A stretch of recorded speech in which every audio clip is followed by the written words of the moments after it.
Bonjour, c'est mamie. Si on n'arrive pas à se parler ce soir, on se parlera un autre jour. Demain, peut-être, tu me diras, ma bibi. Thème : le bonheur.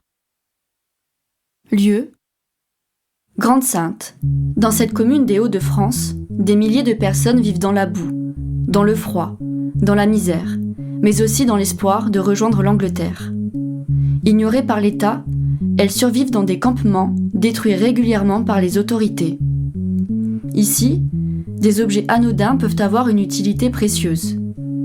Les caddies sont utilisés pour accrocher des bâches en guise de toit. Les sacs plastiques deviennent des chaussures. Les préservatifs servent à protéger les téléphones lors des passages en mer. Pendant 2 semaines de bénévolat aux côtés d'Utopia 56, une association humanitaire, j'ai rencontré des personnes exilées qui fuient la guerre, la répression, la pauvreté, mais aussi le dérèglement climatique, prêtes à tout pour une vie meilleure et pour retrouver le bonheur.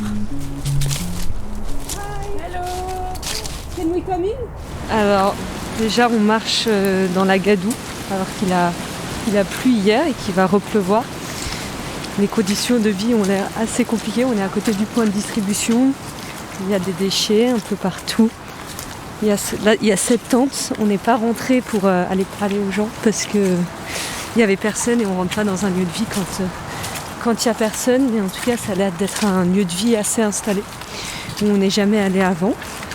Donc ils ont des tentes, des bâches, mais ça reste quand même très, très rude et comme vie. Je m'appelle Ambre, je suis bénévole à Utopia 56 de Grande-Synthe depuis un peu plus d'1 mois. Je reste 1 mois et demi ici. Quelqu'un m'a parlé des conditions de vie sur le camp.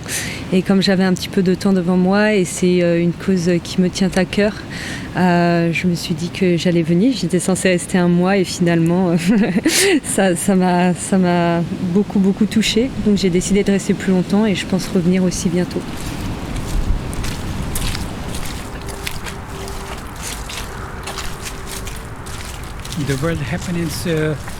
Le bonheur dépend d'une personne à une autre. Quand tu restes avec certaines personnes, différentes personnes, pour un temps et à un moment précis, si tu leur poses à eux cette question, tu le sauras. Tu réaliseras par toi-même comment est ma vie, comment est sa vie. Ça dépend d'une personne. Comment est leur stabilité et ce qui les rend heureux. En Afghanistan, Pakistan, les gens disent que le bonheur dépend de l'argent, mais pas pour moi. Ce n'est pas en fonction de l'argent pour certains cas, ça dépend de la personne et de la situation actuelle. Je suis heureux quand je suis avec ma famille, en particulier avec maman, quand j'étais avec maman. Je serais heureux si je peux faire quelque chose pour ma famille et pour l'humanité. Je peux voir de l'humanité, mais pas à ce stade. On montre quelque chose à la caméra, mais derrière, il se passe tout autre chose. Si j'avais un micro entre les mains, j'irais voir les gens et leur demanderais d'où ils viennent et quels sont leurs rêves. Je ne veux pas dire mon nom. Je suis afghan et j'étais étudiant en médecine en Afghanistan pendant 6 semestres. Je suis parti, je suis arrivé ici et je veux aller en Angleterre. C'est simple. Tout le monde. Si vous avez la moindre chose, aidez autour de vous et restez humble, soyez heureux.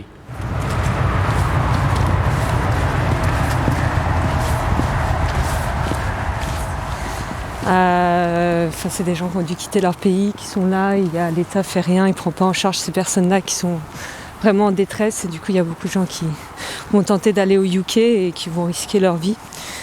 Et parce que c'est des personnes en extrême détresse qui sont prêtes à risquer leur vie pour une vie meilleure. Donc c'est triste.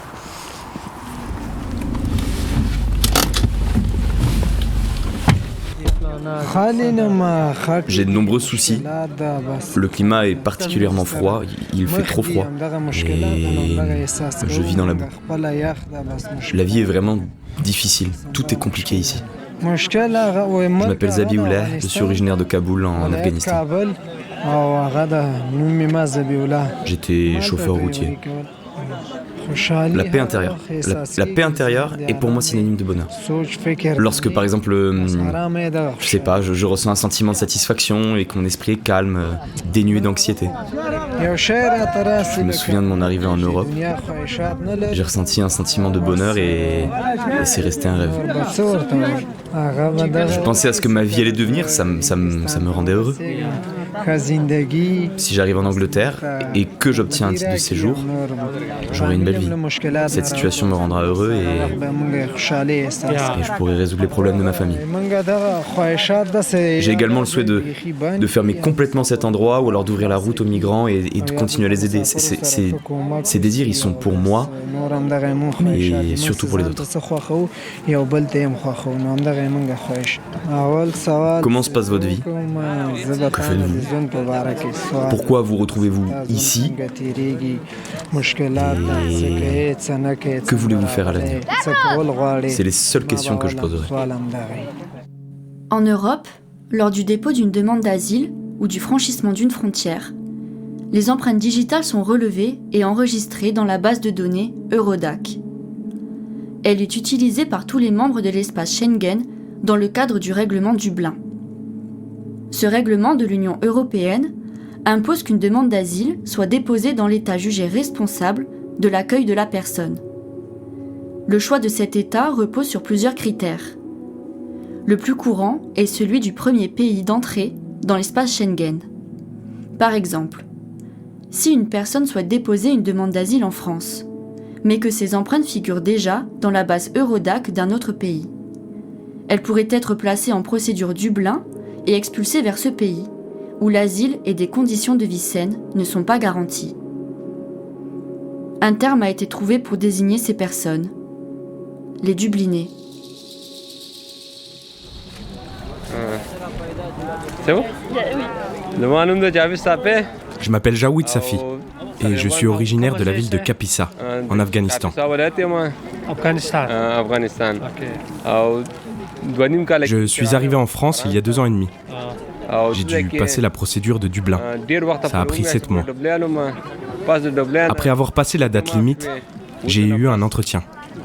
Il y a eu un petit problème lors de celui-ci et la réponse était négative. Ils ne m'ont donné aucun document de séjour. Alors j'ai attendu longtemps, mais ils n'avaient ni solution, ni maison à me proposer. Donc je suis resté vivre ici. Je vis dans une tente depuis 3 mois et j'aimerais passer à Londres. Avant d'arriver en France, j'étais commerçant en Afghanistan.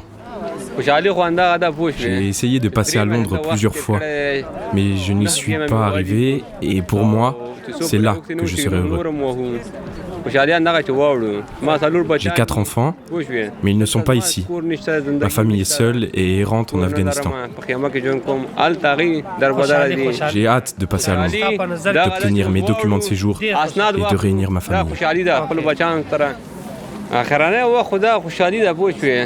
J'étais tellement heureux en arrivant en France que j'ai demandé l'asile et j'ai été régularisé, mais lorsque le résultat est revenu négatif, toutes mes chances se sont arrêtées et j'ai vécu le pire.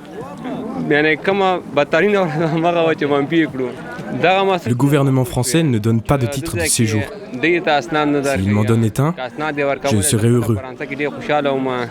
J'aimerais rester ici et je voudrais réunir ma famille.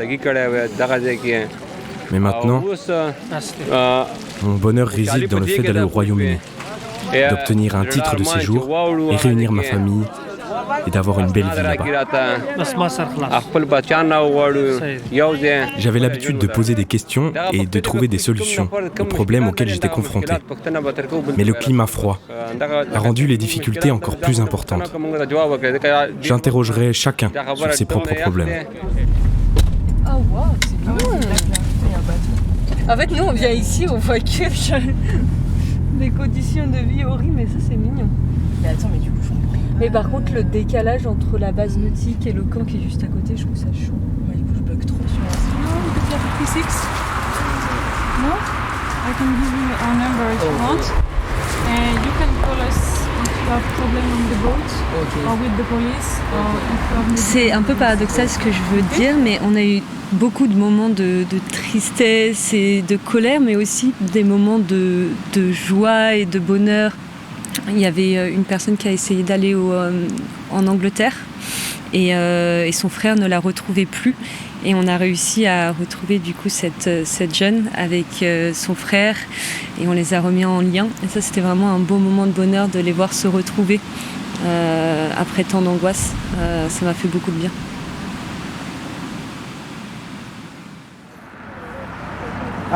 Regarde autour de nous. Les gens s'apprêtent à partir pour un passage en mer. Actuellement et depuis 3 mois, ma vie est très difficile. J'essaie de traverser, mais je reviens ici. J'essaie de nouveau, puis je reviens. C'est très fatigant. Ce n'est pas une vie de vivre dans la jungle. La dernière fois que j'étais heureux, c'est lorsque je me suis assis dans le bateau. Mais une fois qu'on nous arrête et qu'on nous renvoie, je suffoque à nouveau. Rêver de mon prochain voyage vers Londres et y penser me rend heureux. Mais je le serai réellement quand j'y arriverai. J'aimerais qu'on trouve une solution sans danger pour arriver jusqu'en Angleterre, que ce soit grâce au visa ou à un autre moyen de passage. S'il y en avait un, je n'aurais pas autant de difficultés. Et ce ne serait pas un chemin aussi difficile. J'ai vécu 6 ans en Belgique. Ils ont refusé de me donner des papiers.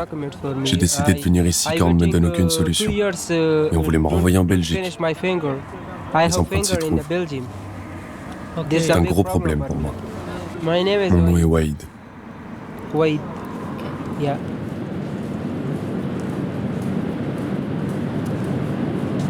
Le son que vous entendez a été enregistré lors d'une commémoration. Elle s'est déroulée sur une plage du nord de la France, théâtre de nombreux départs et faux départs. Nous contemplons l'immensité de la Manche en pensant à toutes ces vies qui la traversent. Nous déposons des fleurs sur le sable humide en hommage à ce corps retrouvé sans vie il y a 3 jours. Et pour toi, quelle est la définition du bonheur ?